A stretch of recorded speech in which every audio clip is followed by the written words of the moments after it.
que nous avons aujourd'hui deux webinaires sur les matériaux fonctionnels.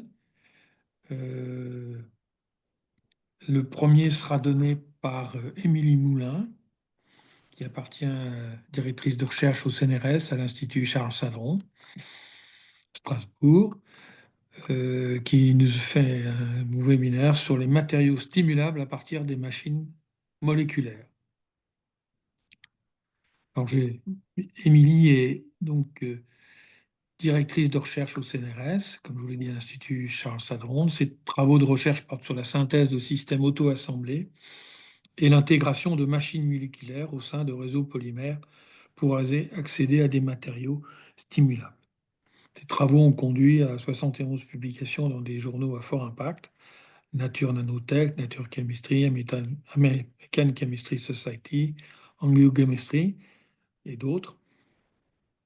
Au-delà de ses activités scientifiques, elle est fortement impliquée dans les tâches d'intérêt collectif en participant au Comité national du CNRS en tant que membre nommé en section 11 depuis 2021, ou plus récemment comme membre du comité de direction de l'Institut Charles Sadron, et également comme présidente du groupe chimie supramoléculaire de la Société chimique de France. Émilie, quand tu veux. Ok. Merci beaucoup pour l'introduction. Je voudrais remercier la Fédération française des matériaux de m'avoir invité à présenter donc, les travaux que je réalise à l'Institut Charles Sadron sur les matériaux stimulables à partir de machines moléculaires. Donc, je vais commencer par des concepts qui sont très généraux. Tout d'abord, qu'est-ce que des machines biomoléculaires? Donc, les machines biomoléculaires, on en rencontre beaucoup dans les systèmes vivants. C'est des machines nanoscopiques qui utilisent des réactions chimiques pour générer un mouvement dirigé dans l'espace. Donc, c'est le cas, par exemple, du sarcomère, comme vous voyez ici, qui est une unité qui est à l'origine du mouvement musculaire. C'est comme la kinésine ou la CP synthase que vous retrouvez au sein des cellules et qui permet, par exemple, la production d'ATP. Donc, ces machines biomoléculaires, elles ont été une grande source d'inspiration pour les chimistes. Et en particulier, ils ont développé des analogues artificiels et ce domaine a été couronné du prix Nobel de chimie en 2016. Donc, il y a 3 personnes qui ont reçu ce prix Nobel. Tout d'abord, il y a Jean-Pierre Sauvage, donc, qui était professeur à l'université de Strasbourg, et Sir Fraser Stoddart. Donc, ces 2 personnes, elles ont contribué principalement au développement de ce qu'on appelle des commutateurs moléculaires. Et ces commutateurs moléculaires, c'est des entités qui sont bistables et qui sont capables d'un mouvement de va-et-vient. Donc, par exemple, là, si on prend cette molécule, l'anneau que vous voyez ici, il est capable de bouger sur cet axe de façon réversible sous l'influence d'un stimulus externe. Sauvage a été beaucoup plus impliqué dans le développement de ce que vous voyez ici et qui s'appelle un caténane. L'autre famille de machines moléculaires artificielles qui a été développée cette fois-ci, en particulier par Ben Feringa, qui est le 3e lauréat du prix Nobel, c'est les moteurs moléculaires. Et dans ce cas-là, ce sont des molécules qui sont capables de bouger leurs constituants en suivant un processus irréversible et en produisant un mouvement unidirectionnel continu sous l'influence d'un stimulus. Donc, ce stimulus, il peut être chimique, comme ce que vous voyez, ce que vous avez vu ici, dans le cadre du moteur avec les 2 anneaux, donc du caténane. C'est un stimulus chimique, ça, c'est des travaux qui ont été développés en Angleterre par l'équipe de David Lee. Ou alors, il y a le moteur moléculaire de Feringa, qui est ici, qui est un moteur moléculaire qui, lui, est activable par la lumière et sur lequel je reviendrai un peu plus loin dans ma présentation. Donc, là, je vais revenir sur les commutateurs moléculaires. Donc, il y a une famille particulière de commutateurs qui s'appelle les rotaxanes de type CT-daisy chain. Donc, une représentation des unités qui constituent cette molécule, c'est un macrocycle, comme vous voyez ici, et un axe, avec deux stations. Cette molécule, elle va avoir une capacité d'auto-assemblage et elle va pouvoir former cette molécule entrelacée que vous voyez ici. Si on rajoute des bouchons à cette molécule, donc ce qui est représenté en bleu, on arrive à une structure qui ne peut plus se défaire, en fait, l'auto-assemblage est fixé. mais sous l'influence d'un stimulus externe, on va pouvoir avoir un mouvement de contraction et d'extension entre les deux stations, qui sont représentées en vert et en violet. Donc, chimiquement parlant, ces molécules, elles ont été développées au début des années 2000 par l'équipe de Jean-Pierre Sauvage, et elles étaient basées donc sur les deux systèmes que vous voyez ici, qui peuvent être, dont la taille peut être modulée par des ions métalliques de géométrie différente. Et ce qui est important de voir ici, c'est que en fonction de l'eau métallique, donc dans ce cas-là cuivre ou là le zinc, d'un côté on va avoir une taille de molécule qui va être de 85 angstroms et de l'autre une taille beaucoup plus petite de 65 angstroms. Et nous, on s'est demandé si le mouvement qu'on avait à l'échelle moléculaire, on pouvait l'amplifier aux échelles supérieures, que ce soit microscopique, voire même macroscopique. Donc, qu'est-ce qu'on a fait? On a conçu un Rotaxane C2-daisy chain un peu différent de celui que vous avez vu précédemment. Donc, c'est ce qui est représenté par ici. Et ce Rotaxane, donc, il est simulable dans ce cas-là par le pH. Donc, on peut l'étendre ou le contracter en fonction du pH. Et on a inséré en bout de chaîne des unités qui permettent de le polymériser. Dans ce cas-là, on le polymérise avec des ions métalliques. Donc, on arrive à accéder à un polymère supramoléculaire de ces unités stimulables. Et on a pu montrer, pour ce qui était le premier exemple dans la littérature, qu'il était possible d'intégrer en fait le mouvement d'une molécule à l'échelle du polymère sur des ordres de grandeur qui vont jusqu'au micromètre, parce qu'on travaillait sur des chaînes uniques de polymères. Ensuite, on est allé un cran plus loin, on a modifié les bouts de chaîne donc, de nos polymères, on est passé sur des unités de type supramoléculaire, et là, on a pu accéder à des transitions de phase réversibles, comme vous pouvez le voir ici. Donc, on pouvait passer d'un état gel quand le polymère était sous la forme étendue à un état sol quand le polymère est sous sa forme contractée, en jouant sur le pH de notre solution. Le dernier exemple qu'on a eu dans ce domaine, c'est sur un gel chimique, donc macroscopique. Donc, on a utilisé notre unité C2-daisy chain en mélange avec des chaînes polymères, ce qui nous a permis d'obtenir ce matériau qui, lui aussi, a pu être contracté et étendu sous l'influence du pH. Donc, ces travaux, ils sont basés sur des commutateurs moléculaires, comme je vous l'ai dit au début, c'est-à-dire qu'ils évoluent entre un état 1 et un état 2 sous l'influence de stimuli orthogonaux qui permettent d'avoir une réversibilité du système. Cependant, ce qu'on voit, c'est que dans ces systèmes, le travail qui est produit par le système est annulé à chaque cycle, parce qu'on évolue entre deux états qui sont thermodynamiquement stables. Donc nous, on s'est posé la question de savoir est-ce qu'il y aurait un moyen de produire un système dans lequel on pourrait augmenter le travail qui est produit à chaque cycle en utilisant des machines moléculaires de façon similaire à ce qui est rencontré dans les systèmes biologiques.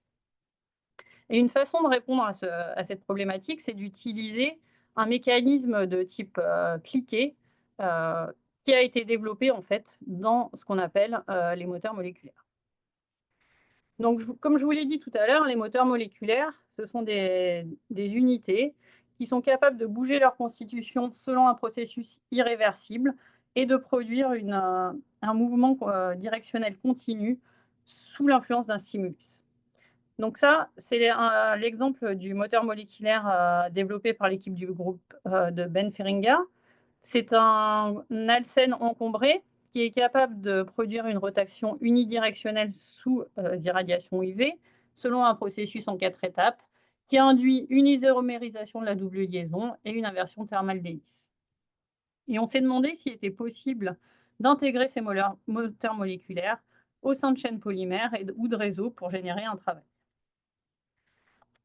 Donc, on est sur des molécules qui sont synthétisées à la base par des chimistes organiciens, donc plutôt sur des faibles quantités. C'est des molécules qui sont chirales, qui sont assez difficiles d'accès. Donc, en tant que chimiste de synthèse, la première étape, ça a été de développer une voie de synthèse qui permette d'obtenir ces molécules à l'échelle du gramme. pour pouvoir ensuite les intégrer dans des matériaux. Donc nous, on a développé une synthèse de cette molécule, là, la molécule 19, qui est particulièrement originale par rapport à ce qui avait été fait précédemment. C'est parce que, donc, comme je l'ai dit, il faut qu'on puisse la produire à l'échelle du gramme. Un problème majeur, c'est que, en fait, pour avoir la directionnalité dans la rotation, il faut que cette unité, elle soit énantiopure. Donc, on a développé une synthèse qui permet d'avoir ces composés de façon énantiopure en utilisant des méthodes de purification qui puissent être adaptées à l'échelle du gramme. Et il nous faut également avoir des substitutions orthogonales entre la partie haute du moteur et la partie basse pour pouvoir ensuite utiliser des chimies orthogonales entre la partie haute et la partie basse pour accéder à des matériaux. Donc, on a développé la synthèse du moteur que vous voyez ici et qui est à la base de plusieurs travaux qu'on a développés dans notre équipe. Donc, la première chose qu'on a voulu voir, c'était d'utiliser ce moteur sous la forme d'une seule macromolécule unique. Donc, on a développé la macromolécule que vous voyez ici, qui a une forme de 8, donc, qui est ici. Et la première étape, ça a été de confirmer en fait la formation de cette macromolécule en forme de 8.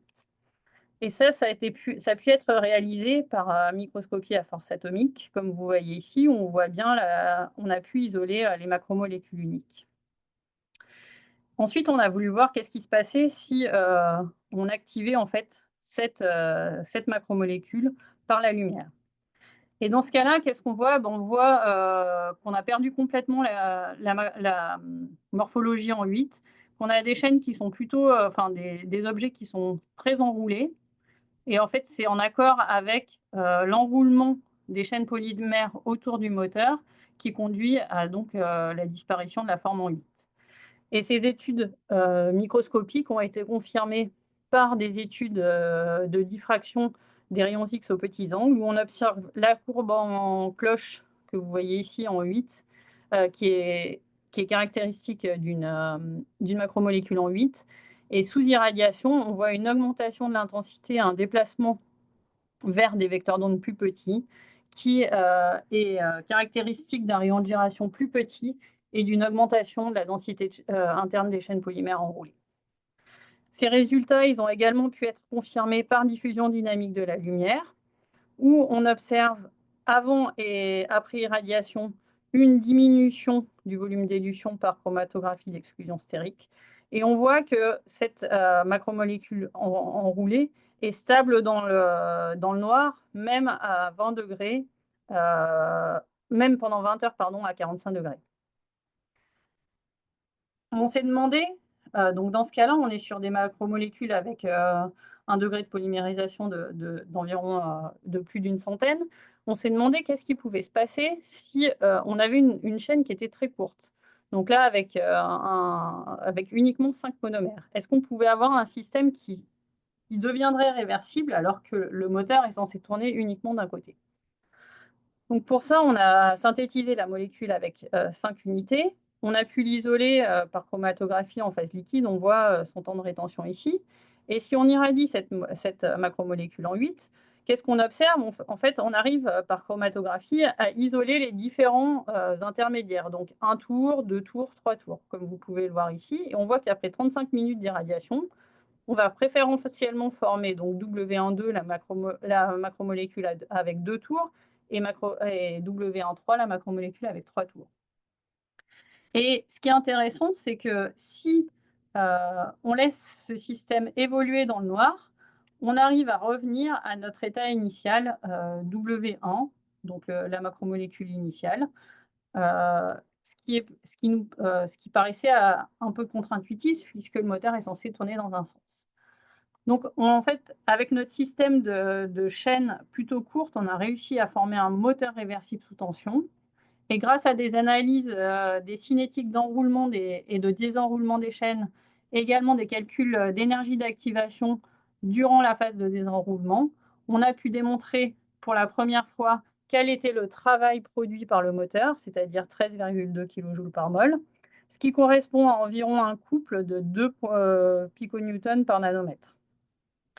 Et ce qui est intéressant de noter, c'est que cette valeur, elle est quasiment du même ordre de grandeur que le couple qui est produit par l'ATP synthase donc une machine biomoléculaire, à une échelle beaucoup plus petite, puisque là, on est sur une molécule unique, et c'est très encourageant pour différentes applications. Donc maintenant, je vais passer plus sur une partie matériaux. Donc, qu'est-ce qu'on a fait du moteur que je vous ai présenté au départ? On a aussi voulu le réticuler. Donc, on a réticulé le moteur, les moteurs entre eux, et on a pu accéder à des gels dans le toluène qui sont à l'équilibre de gonflement. On a ensuite étudié ce qui se passait pour ce gel si on l'irradiait. Et donc, je vais vous montrer ce qu'on observe. Alors, par contre, je ne sais pas pourquoi mes vidéos ne fonctionnent pas.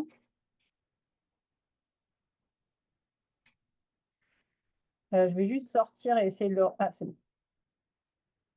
Donc, ce qu'on observe, c'est, comme vous le voyez sur la vidéo ici, c'est que sous irradiation, on observe une contraction du gel.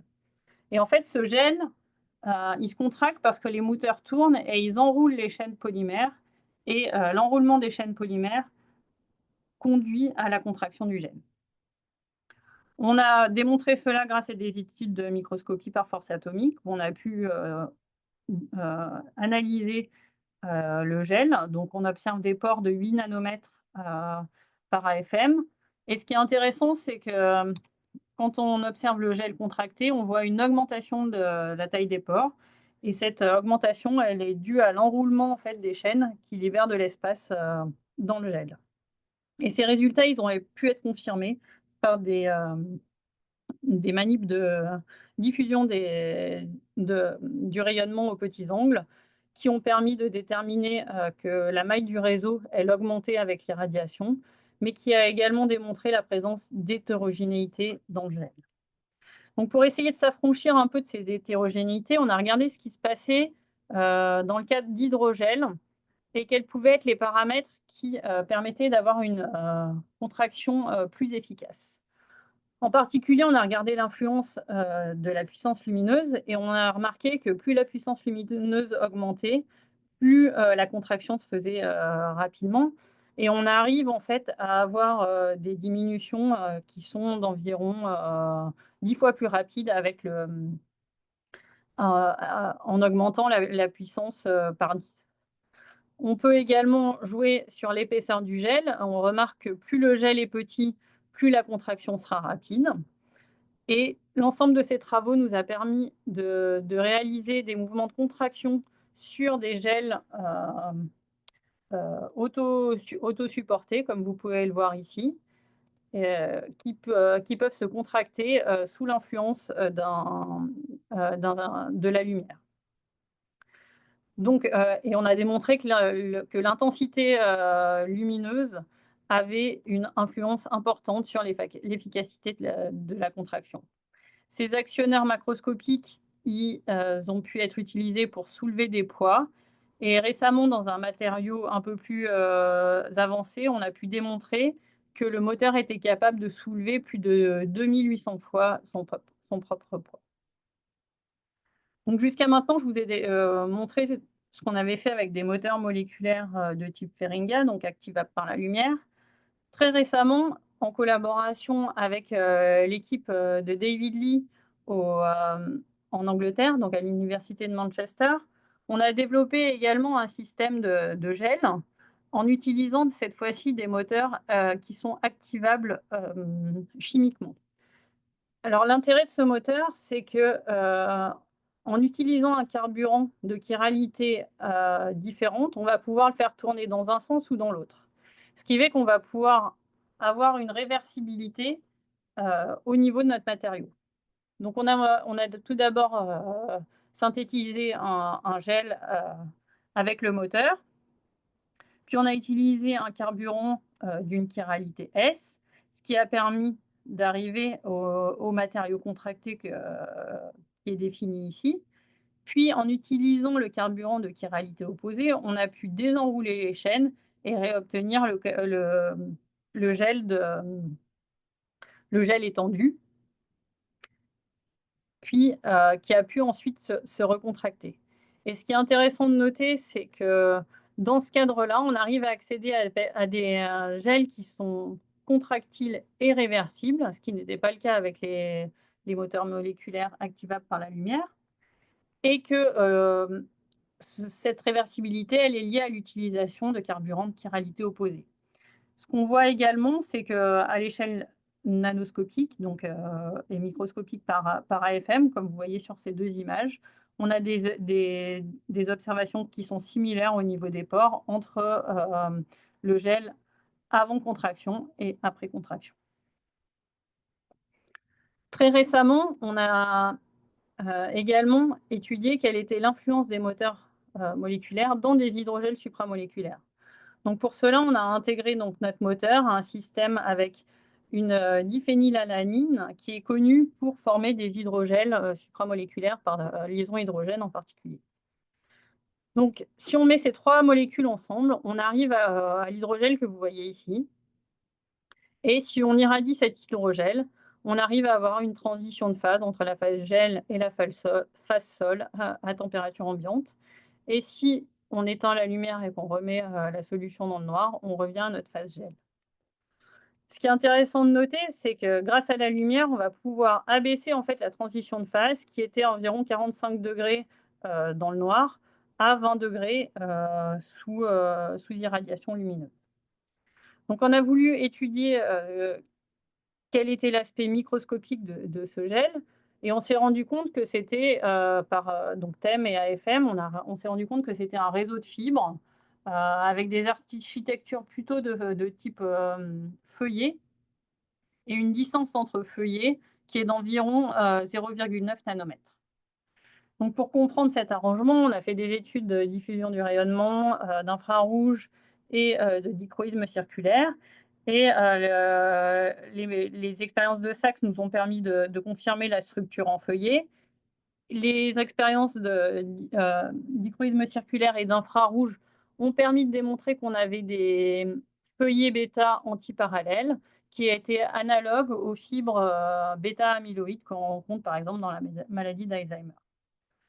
Et cette étude nous a permis d'arriver à avoir une représentation de notre système qui en fait est formé de feuillets bêta qui s'agrègent entre eux avec une distance de 0,9 nanomètres entre les feuillets et une taille de fibre qui est d'environ 45 nanomètres. Quelle est ensuite l'influence de la lumière sur ce matériau ?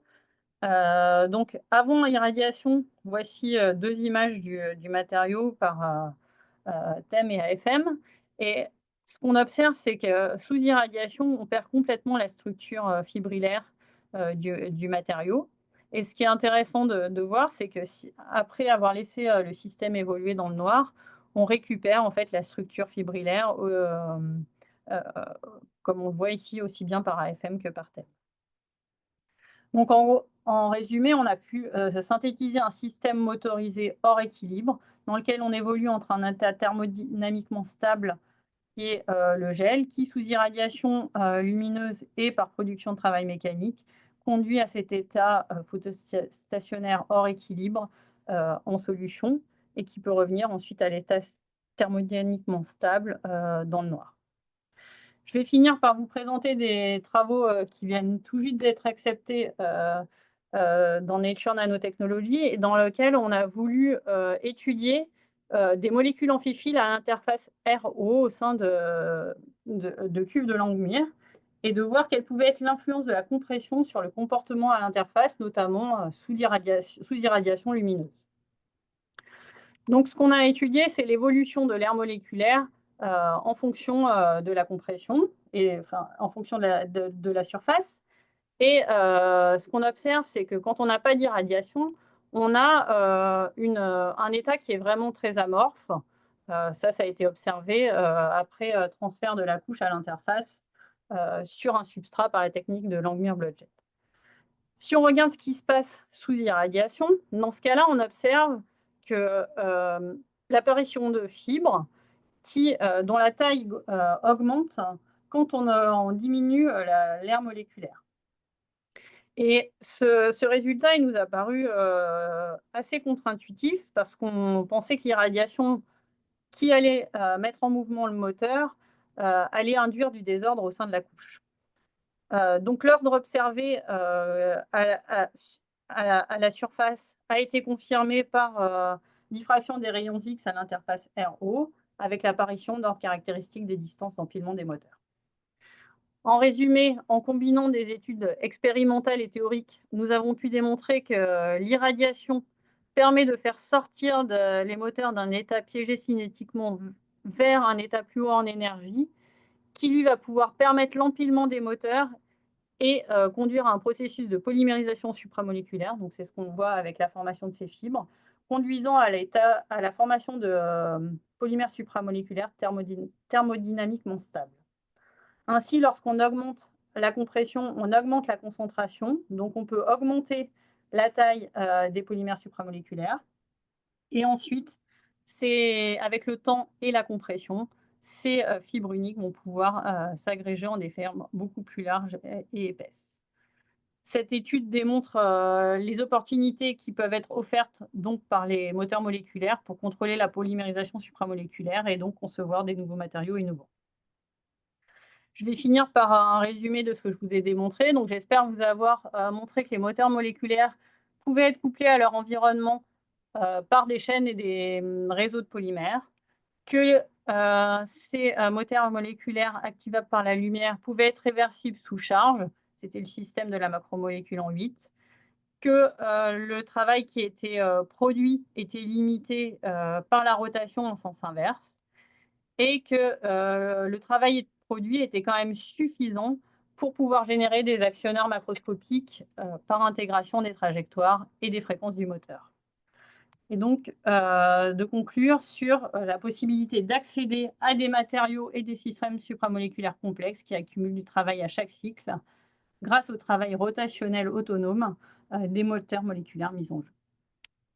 Voilà, je tiendrai à remercier l'Institut Charles Sadron, l'équipe dans laquelle je travaille, notamment professeur Nicolas Jusépone qui dirige cette équipe, nos différents collaborateurs pour la diffusion du rayonnement, la théorie, l'AFM et la rhéologie, les soutiens financiers. Et je finirai juste par une petite publicité pour ceux qui sont intéressés sur un réseau européen qu'on coordonne dans ce domaine. Donc, si vous êtes intéressés, il y aura 15 thèses qui seront disponibles à la rentrée 2025. Je vous remercie de votre attention. Écoute, merci Émilie, de ce fascinant exposé dans le monde des moteurs macromoléculaires. Pour les questions, j'en ai quelques-unes. Oui. Alors, une première qui dit qu'il est probablement stupide, mais moi je passe pas parce que je pensais poser la même. Vous avez étudié l'influence de la puissance lumineuse sur l'organisation de votre structure. Et y a-t-il des effets de longueur d'onde et de polarisation? Alors, des effets de en fait, le moteur, il est activable que sur une gamme de longueur d'onde assez précise, c'est-à-dire entre 300 et 350 nanomètres. Donc déjà, on sait que plus on est le maximum d'absorption, il est à peu près à 320 nanomètres. Donc, plus on s'éloigne du maximum d'absorption, plus l'efficacité du moteur elle va être réduite. D'accord. Voilà. Et une deuxième question, merci pour l'exposé. Les outils de caractérisation sont uniquement les petits angles ou faites-vous aussi des spectroscopies vibrationnelles? Non, on fait principalement du petit angle, on n'a jamais fait de spectroscopie. J'ai vu l'infrarouge, non? Oui, ouais, mais c'est très rare. Là, c'était dans un cas très particulier parce que on voulait voir quel était l'arrangement des peptides. C'est des choses qui sont très connues en fait. Donc on a des bases de données qui nous permettent de remonter aux structures.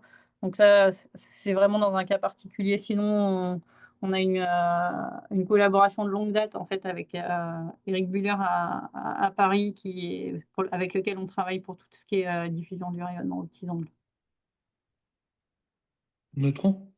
Neutrons, X. D'accord, très bien. Et X, on fait aussi à l'ICS. Oui. Ok. Sur l'intensité de la lumière, c'est sur des lampes, vous utilisez des lampes ou des lasers? C'est des LED la plupart du temps. Des LED, Parce d'accord. qu'ensuite on a le problème, le moteur il est un peu sensible en fait, il y a une double liaison. Alors je pense que je vais revenir là. Vous voyez là, il y a une double liaison, cette liaison elle est un peu sensible. On peut pas avoir des puissances, lumineuses trop importantes, parce qu'on risque aussi de dégrader les chaînes polymères et on risque de dégrader le moteur. Oui, c'est ça.